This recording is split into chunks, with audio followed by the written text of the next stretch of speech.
Hello friends, welcome to the success Kendra. दोस्तों, आज की इस वीडियो में हम लोग बिहार पुलिस कांस्टेबल की जो नई वैकेंसी आई है 8415 पोस्ट पर, उसके लिए प्रैक्टिस सेट नंबर 15 को कवर करेंगे। इससे पहले ऑलरेडी हम लोगों ने सेट नंबर 1 से लेकर के 14 तक को कवर कर लिया था।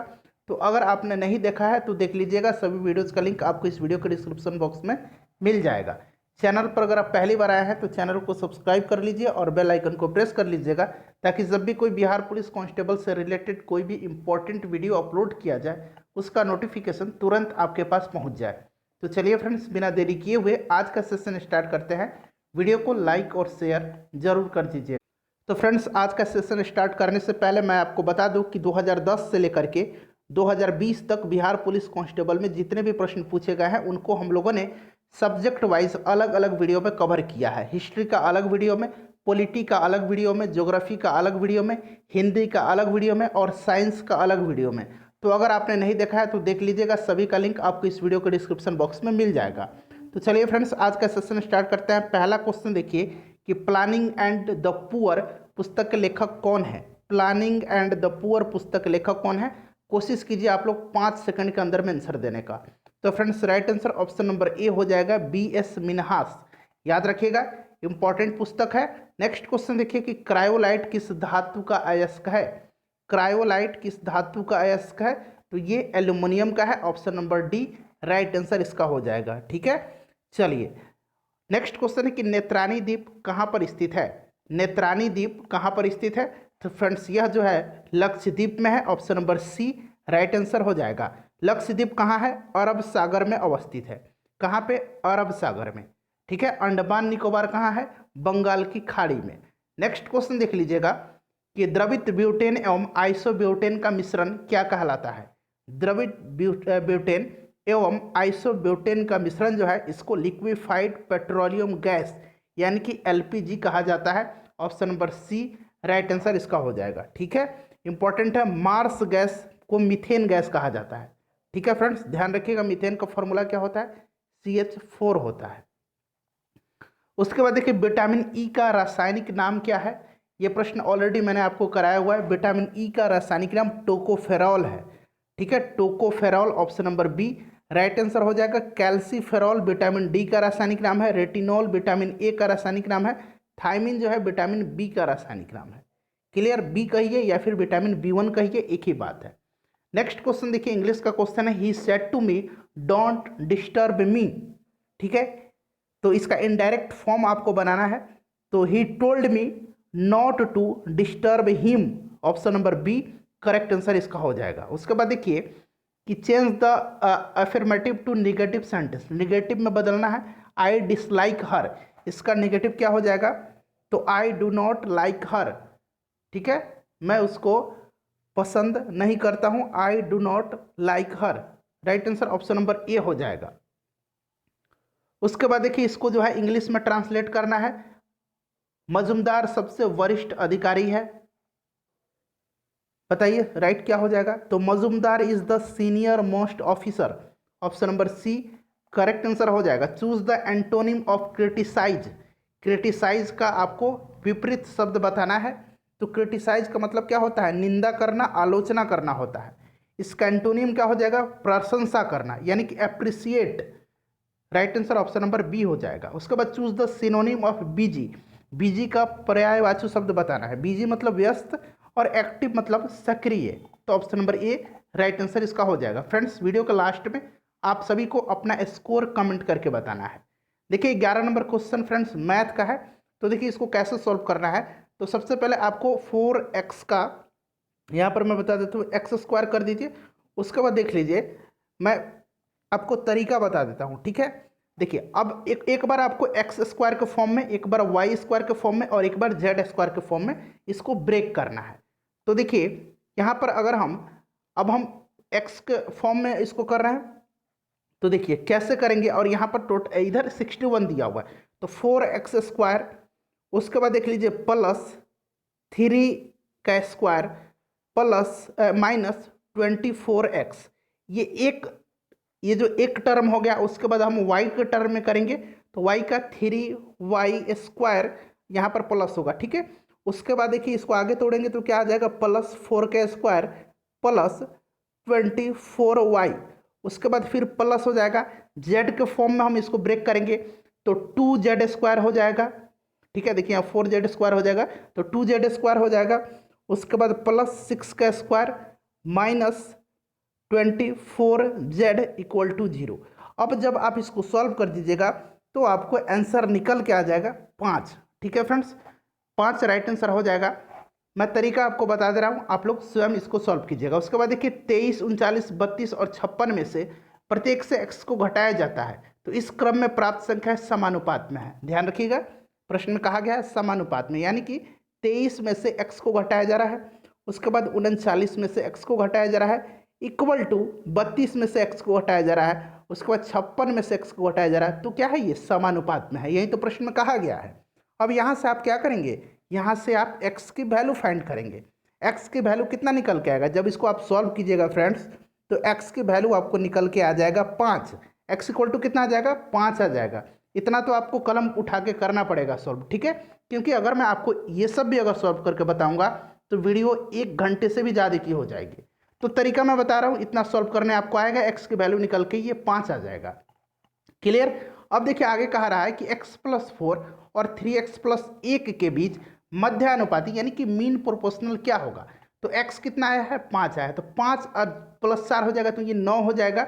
ये कितना आ जाएगा, 5, x का वैल्यू 5 था तो 5 3 15 1 16 हो जाएगा। उसके बाद अब कह रहा है कि मध्यानुपाती निकालना है, यानी कि रूट अंडर ए भी होता है। तो रूट में देखिए कितना है, 9 है और गुना कितना 16 है, तो इसको रूट से आप बाहर कीजिएगा तो 3 निकल के आएगा और ये कितना आएगा, 4 निकल के आएगा। तो आंसर कितना आ जाएगा आपका 12, यानी कि option number D correct answer हो जाएगा। उसके बाद नेक्स्ट क्वेश्चन देखिए फ्रेंड्स, पीडीएफ आपको मैं कल से टेलीग्राम पर दूंगा, टेलीग्राम का लिंक डिस्क्रिप्शन में है, टेलीग्राम से आप लोग जुड़ जाइए, ठीक है, वहाँ आपको पूरे मैथ का सॉल्यूशन आपको मिल जाएगा। तो इसका आंसर मैं आपको बता देता हूँ फिलहाल 45 डिग्री राइट आंसर इसका हो जाएगा। पीडीएफ में आप आंसर मिला लीजिएगा, ठीक है, सॉल्व कर लीजिएगा टेलीग्राम पर। इसको तो आप लोग सॉल्व कर लेंगे, ठीक है, इसको तो आप लोग इजीली सॉल्व कर लेंगे, 19/10 इसका आंसर आएगा।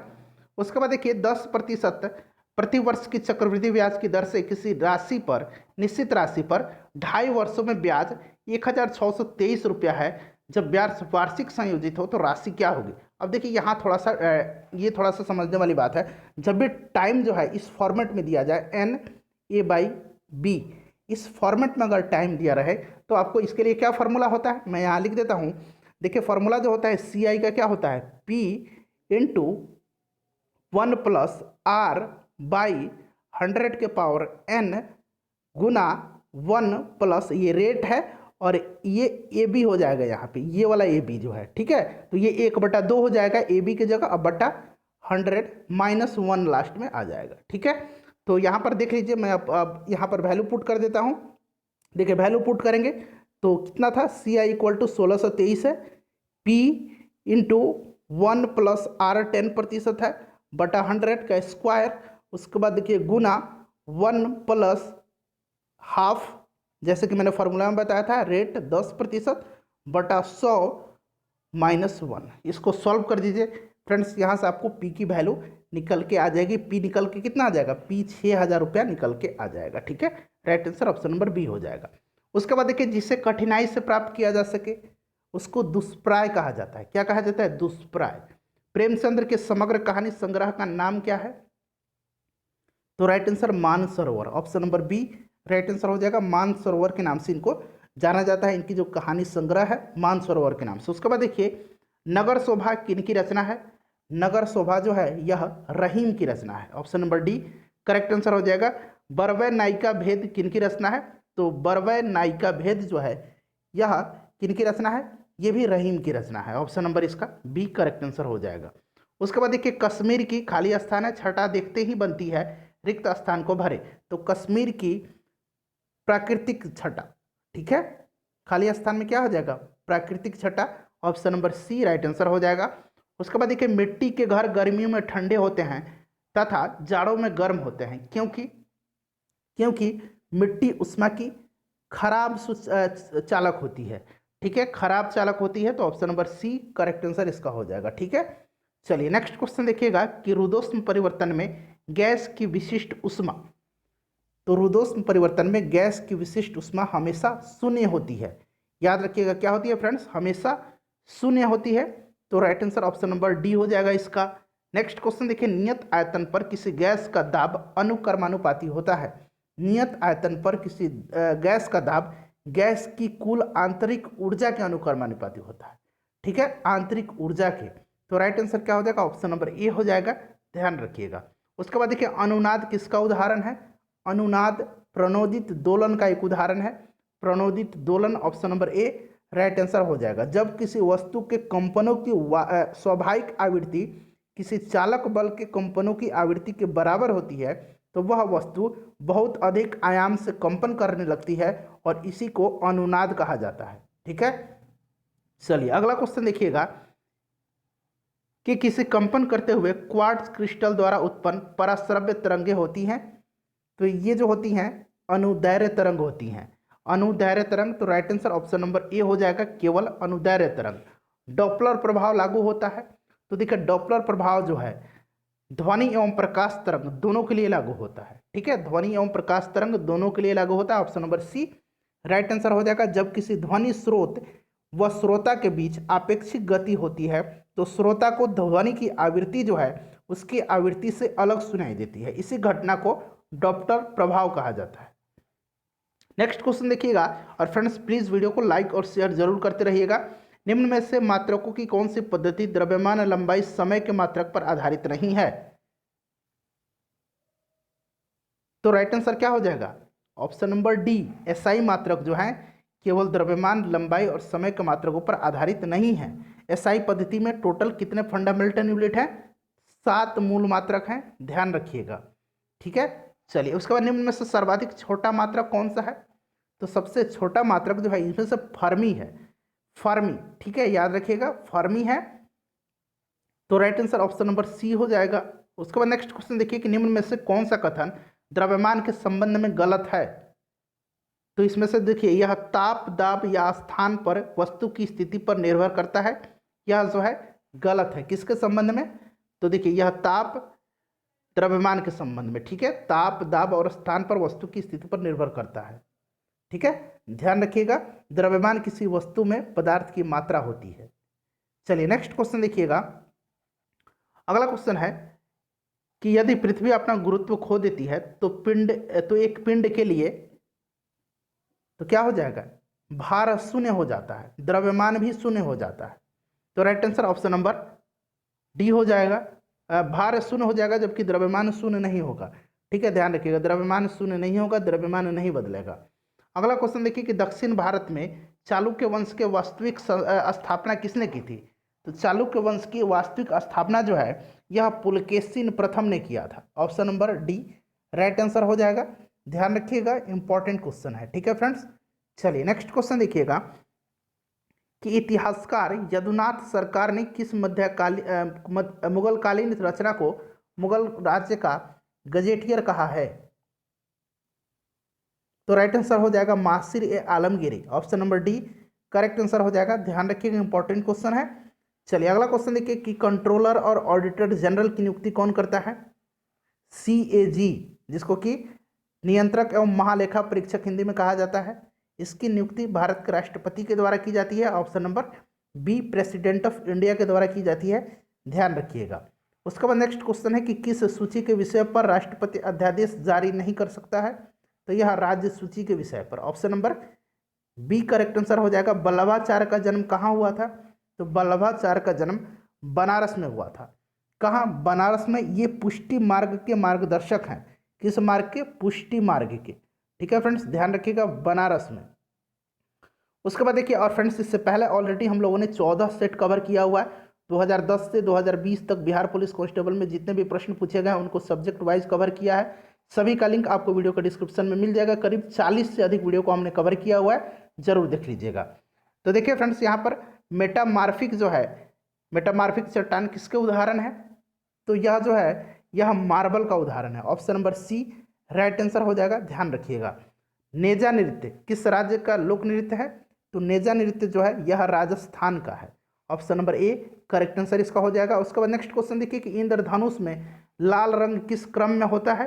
तो इंद्रधनुष में लाल रंग अंतिम क्रम में होता है, अंतिम में होता है। परावर्तन पूर्ण आंतरिक परावर्तन एवं अपवर्तन द्वारा वर्ण विक्षेपण का सबसे अच्छा उदाहरण क्या है?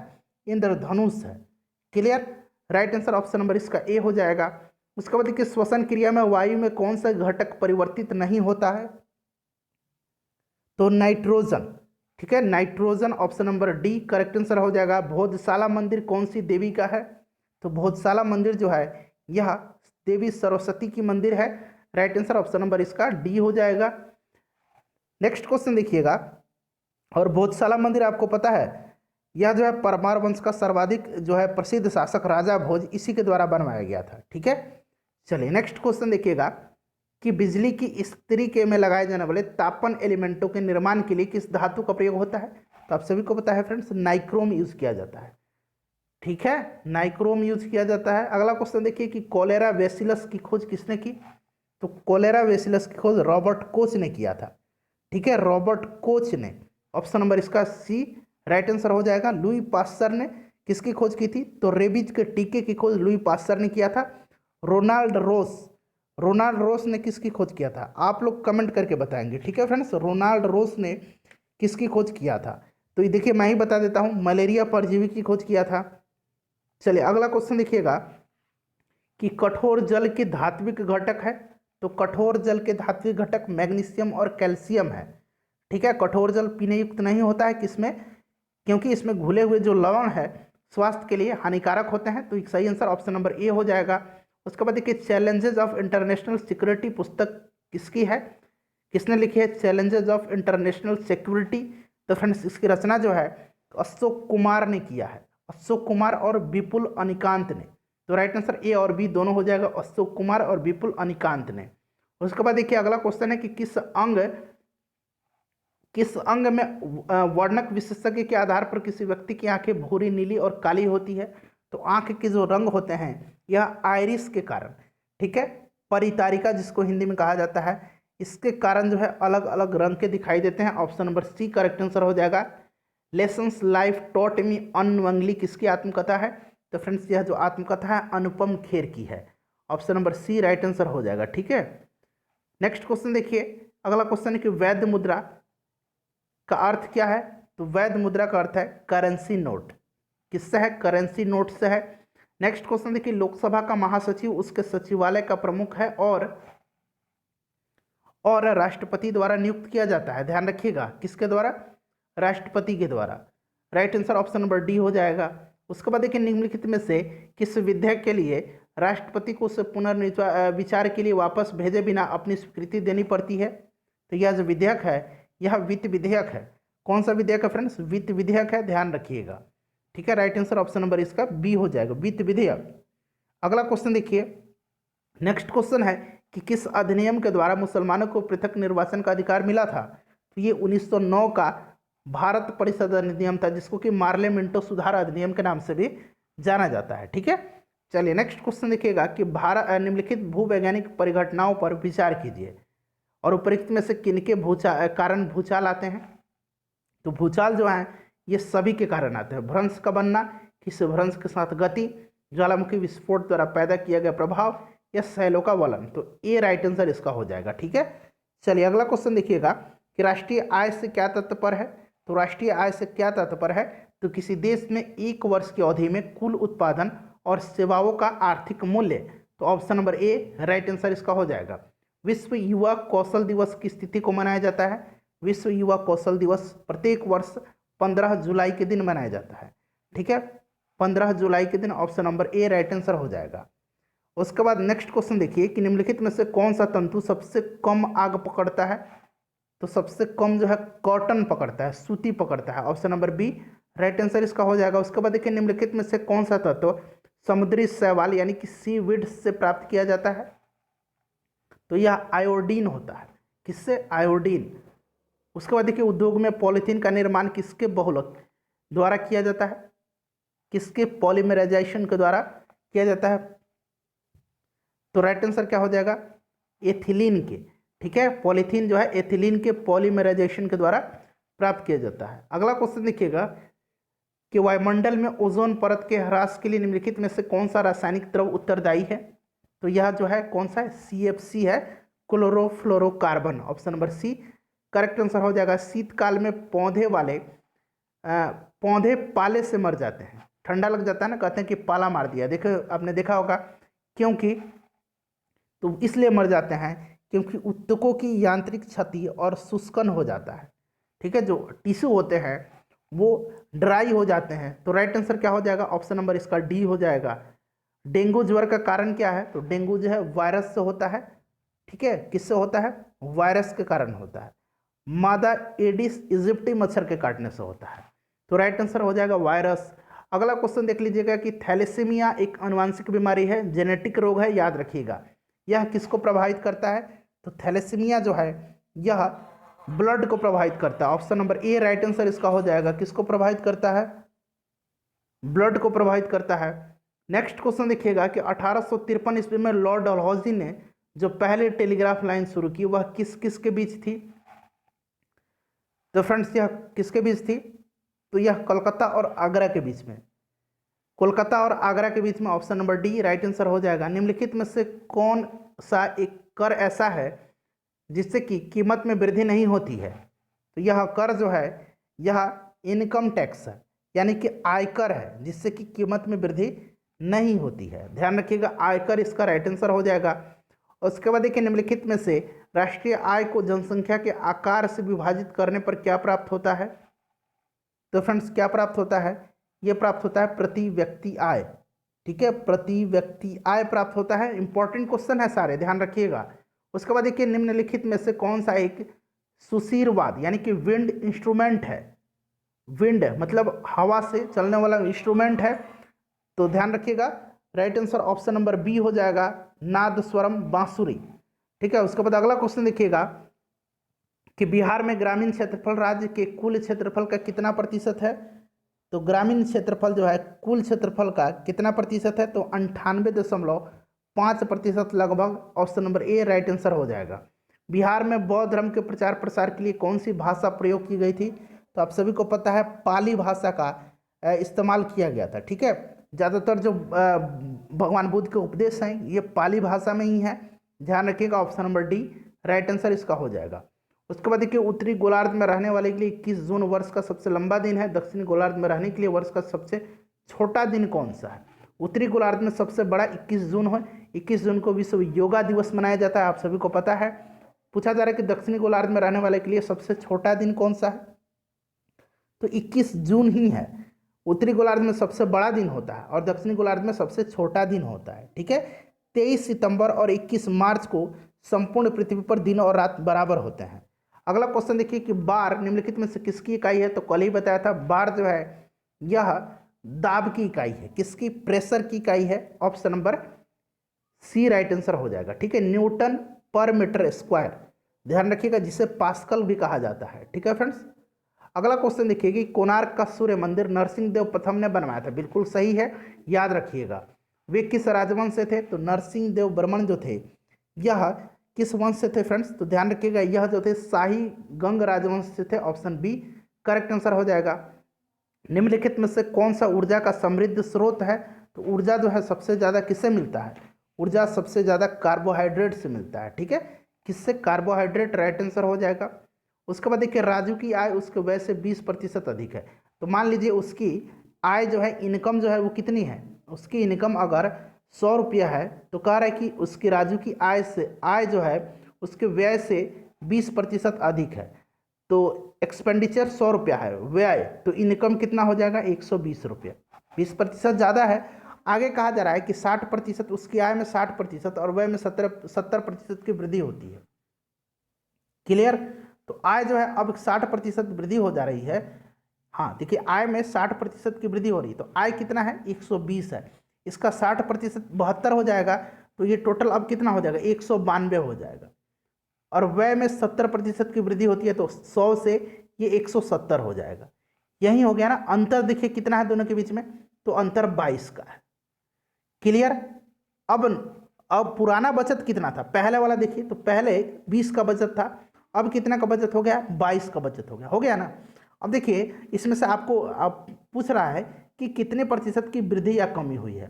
तो पहले कितना था भाई, पहले अब 22 हो गया, अब पहले 20 था, और पुराने वाले में से परसेंटेज हम 100 से मल्टीप्लाई करते हैं, तो यही निकल के आता है ना 20 × 25 = 100, और ये 2 हो जाएगा तो 5 दूना 10% की क्या हुई है, वृद्धि हो गई है। Option number C right answer हो जाएगा, option number C. Next question देखिए कि ए बी और सी की दक्षता का अनुपात 4:5:3 का अनुपात में है। एक साथ काम करने पर वे तीनों उस काम को 25 दिनों में पूरा कर लेते हैं। ए और सी दोनों मिलकर के 35% काम को कितने समय में पूरा करेंगे। आसानी से बना लीजिएगा।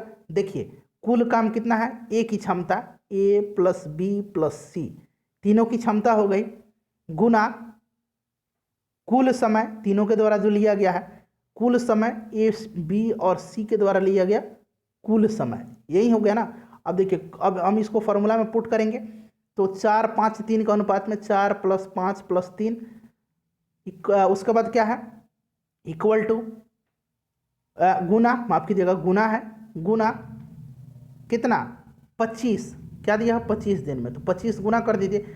तो देखिए 4 × 5 = 9 और 9 × 3 = 12, 12 और 25 गुना कीजिएगा तो कितना आ जाएगा 300 हो जाएगा ना। अब देखिए ए प्लस सी का 35% काम, तो 300 का 35 निकाल दीजिए, 35/100 बचा कितना 105 ही आ गया ना। अब ए प्लस सी के में जो कुल समय लगा है वो कितना हो जाएगा 105, और देखिए ए और सी का कितना 4 + 3 हो जाएगा, तो ये कितना हो जाएगा 7 हो जाएगा, यानी कि कितना दिन आ जाएगा 15 दिन, यही है ना 15 दिन। राइट आंसर क्या हो जाएगा 15 दिन हो जाएगा। उसके बाद देखिए फ्रेंड्स इसका PDF टेलीग्राम पर आपको मिल जाएगा, आप लोग वहाँ से इसका सॉल्यूशन देख लीजिएगा। 73 का correct answer option number B हो जाएगा, मैं बता दे रहा हूँ। देखिए उसके बाद देखिए नेक्स्ट क्वेश्चन है 74 का राइट आंसर बता दे रहा हूँ 5% हो जाएगा। उसके बाद 75 का देख लीजिए, 75 का भी 6 आंसर हो जाएगा। उसके बाद अगला क्वेश्चन देख लीजिए कि मानचित्र में जो मिलता है नहीं देश भारत का, मानचित्र में जो मिलता है नहीं देश भारत है, भू पर नहीं मनो में ही बस कहीं शेष भारत है। उपयुक्त पंक्ति किनकी है, तो यह पंक्ति जो है रामधारी सिंह दिनकर की है, ध्यान रखिएगा। राइट आंसर ऑप्शन नंबर इसका क्या हो जाएगा सी हो जाएगा। उसके बाद देखिए दुनिया देखी पर कुछ ना मिला, तुझको देखा सब कुछ पाया, दी गई पंक्ति किनकी है। तो फ्रेंड्स यह पंक्ति जो है यह पंक्ति है गोपाल सिंह नेपाली की, किनकी है गोपाल सिंह नेपाली की है। चलिए नेक्स्ट क्वेश्चन देखिएगा कि अंगूठी में कौन सा लिंग है, तो अंगूठी जो है यह स्त्रीलिंग है, अंगूठी टूट गई ऐसा हम लोग बोलते हैं ना सेंटेंस जब बनाएंगे। कौन सा विलोम युग्म जो है त्रुटिपूर्ण है, क्षर अक्षर, फिर दिया हुआ समास व्यास स्वल्पायु चिरायु आहार विहार, इसमें से कौन जो है त्रुटिपूर्ण दिया हुआ है, तो ऑप्शन नंबर डी ठीक है। आहार विहार दोनों विलोम न होकर के एक साथ प्रयोग होने वाला युग्म है, ठीक है, इसीलिए ये विलोम न होकर के एक साथ आहार विहार प्रयोग होते हैं। उसके बाद देखिए सन्मति का संधि विच्छेद क्या होगा, तो सन्मति का संधि विच्छेद सत्य प्लस मति और तो में हलंत होगा, ध्यान रखिएगा सत्य प्लस मति, ऑप्शन नंबर ए। रजनामा निम्नलिखित में से किसकी फारसी अनुवाद है, तो रजनामा महाभारत की है, किसकी महाभारत की, ध्यान रखिएगा फ्रेंड्स पूछा जाता है, इंपॉर्टेंट है। देखिए महाभारत का फारसी में अनुवाद जो है नकीब खां, अब्दुल कादिर बदायूनी और शेख सुल्तान ने किया था। किसने, नकीब खां, बदायूनी और शेख सुल्तान ने किया था, ध्यान रखिएगा। अगला क्वेश्चन देखिएगा कि वर्षा जल संग्रहण के ढांचों को हर घर में बनाना किस राज्य में कानून अनिवार्य है, तो यह जो है कहाँ है तमिलनाडु में, option number B right answer इसका हो जाएगा। दुग्ध उत्पादन से संबंधित ऑपरेशन फ्लड 2 नामक योजना कब प्रारंभ किया गया था, तो फ्लड 2 जो है यह 1981 में, ऑपरेशन फ्लड अगर सिर्फ पूछा जाए तो 1970 में, 2 अगर लगा दिया जाए तो ये 1981 राइट आंसर इसका हो जाएगा। डॉक्टर वर्गीस कुरियन को भारत में श्वेत क्रांति का जनक माना जाता है, ध्यान रखिएगा। भारत और पाकिस्तान के बीच युद्ध विराम रेखा को नियंत्रण रेखा LOC में कब परिवर्तित किया गया था, तो यह परिवर्तित किया गया था 1972 में, ठीक है 1972 में, option number B right answer इसका हो जाएगा। प्रारंभिक मध्यकालीन भारत में जीतल शब्द जो है क्या निर्दिष्ट करता है, तो जीतल शब्द जो है यह सिक्का यानी कि इससे क्वाइन सिक्का निर्दिष्ट होता है, option number C right answer हो जाएगा। निम्नलिखित में से कौन से भारत के प्रथम विधि मंत्री थे, तो भारत के प्रथम विधि मंत्री यानी कि आप कह सकते हैं कि लॉ मिनिस्टर कौन थे, तो डॉक्टर भीमराव अंबेडकर थे, option number C correct answer हो जाएगा। उसके बाद है कि रक्त का निम्नलिखित में से कौन सा भाग शरीर प्रतिरक्षा यानी कि डिफेंस का कार्य करता है, तो फ्रेंड्स यह करता है कौन? WBC, व्हाइट ब्लड कर्पुलस यानी कि श्वेत रक्त कोशिका। कृष्णदेव राय का आमुक्त मल्याद किस भाषा में लिखा गया है? तो आमुक्त मल्याद जो है ये किसकी रचना है? कृष्णदेव राय की। ध्यान रखिएगा यह जो है किस भाषा में? तेलुगु में लिखा गया। Option number C right answer हो जाएगा। अकबरनामा के अतिरिक्त एक मिनट, अकबरनामा को निम्नलिखित भागों में से किससे आईने अकबरी कहा जाता है? तो अकबरनामा के किस भाग को कहा जाता है? तो तीसरा भाग, तृतीय भाग को जो है आईने अकबरी कहा जाता है। ठीक है, अबुल फजल अकबरनामा की रचना किया है। किसने? अबुल फजल ने। अगला क्वेश्चन देखिएगा कि भारतीय राष्ट्रीय कांग्रेस ने निम्नलिखित में से किस अधिवेशन में स्वदेशी के प्रस्ताव को अपनाया था? तो यह अपनाया था कोलकाता अधिवेशन 1906। ठीक है, जिसका अध्यक्षता दादा भाई नौरोजी ने किया था और इसी में स्वराज की मांग की गई थी। स्वराज शब्द का प्रयोग पहली बार यहीं किया गया था। उसके बाद देखिए राष्ट्रपति के विरुद्ध महाभियोग की कार्रवाई निम्नलिखित में से कहाँ प्रारंभ की जा सकती है? तो संसद के किसी भी सदन में, चाहे लोकसभा हो राज्यसभा हो। किस आर्टिकल के तहत महाभियोग है? तो आर्टिकल 61 में है, ध्यान रखिएगा। उसके बाद देखिए भारत में 100% प्राइमरी शिक्षा यानी कि प्राथमिक शिक्षा प्राप्त करने वाला पहला राज्य कौन सा है? तो फ्रेंड्स यह केरल है। सर्वाधिक साक्षरता वाला राज्य भी केरल ही है। विश्व फूड दिवस यानी कि खाद्य दिवस कब मनाया जाता है? तो यह प्रत्येक वर्ष 16 अक्टूबर के दिन मनाया जाता है। Option number A right answer हो जाएगा। निम्नलिखित में से कौन सा पर्वत भारत के केवल एक ही राज्य में है? तो फ्रेंड्स एक बार मैं जब प्रीवियस ईयर का क्वेश्चन करा रहा था तो मैंने गलती से उसमें अरावली बता दिया था। ठीक है, तो देखिए इसका राइट आंसर अजंता होगा। अजंता का जो विस्तार है केवल महाराष्ट्र में ही है। नेक्स्ट क्वेश्चन देखिए कि भारत में विदेशी विनिमय कोष में शामिल है। तो भारत में विदेशी विनिमय कोष में क्या शामिल है? तो इसमें स्वर्ण है, विदेशी मुद्रा परिसंपत्तियां हैं और SDR है। ठीक है, तो राइट आंसर उपर्युक्त सभी हो जाएगा। नेक्स्ट क्वेश्चन देख लीजिएगा कि इसमें से करेक्ट सेंटेंस कौन सा है? I am go to Delhi, I goes to Delhi, I reading Ramayana, I went to Delhi. तो फ्रेंड्स देखिए I am go to Delhi, am के साथ गो नहीं लगता है, आप सभी को पता है। गोइंग लगेगा, V4 का इस्तेमाल होगा। आई के साथ वर्ब का पांचवा फॉर्म नहीं लगता है, ये भी गलत है। आई रीडिंग रामायण, आई के साथ एम होता है, ये भी गलत है। आई वेंट टू दिल्ली, मैं दिल्ली गया, ये सही है। Option number D right answer इसका हो जाएगा। Choose the correct meaning of the idiom given below. Done up, done up का मतलब होता है थका हुआ। क्या होता है फ्रेंड्स? थका हुआ होता है, यानी कि एग्जॉस्टेड। राइट आंसर क्या हो जाएगा? ऑप्शन नंबर इसका डी हो जाएगा। उसके बाद देखिए अटोनमेंट फॉर सिंस, इसका मतलब क्या होता है? तो अटोनमेंट मतलब इसका होता है पश्चाताप, तो रिपेंटेंस हो जाएगा सही answer. Option number B correct answer हो जाएगा। उसके बाद देखिए 99 नंबर में आई ड्रिंक खाली स्थान है वाटर, इसमें से करेक्ट आर्टिकल भरना है। तो देखिए इसमें किसका प्रयोग होगा? इसमें नो आर्टिकल का प्रयोग होगा। ठीक है, आई ड्रिंक ए वाटर थोड़ी होगा, एन वाटर थोड़ी होगा, दो वाटर थोड़ी होगा, इसमें आर्टिकल का प्रयोग नहीं होता है। उसके बाद खाली स्थान है फॉल्सहुड इज ओडियस, तो सही आंसर इसका ऑप्शन नंबर डी हो जाएगा। इसमें भी नो आर्टिकल का यूज होगा। ठीक है फ्रेंड्स, तो 100 क्वेश्चन हम लोगों ने कंप्लीट किया है। वीडियो को लाइक और शेयर जरूर कर दीजिएगा। टेलीग्राम का लिंक वीडियो को डिस्क्रिप्शन में है। मिलते हैं नेक्स्ट वीडियो में। Thanks for watching.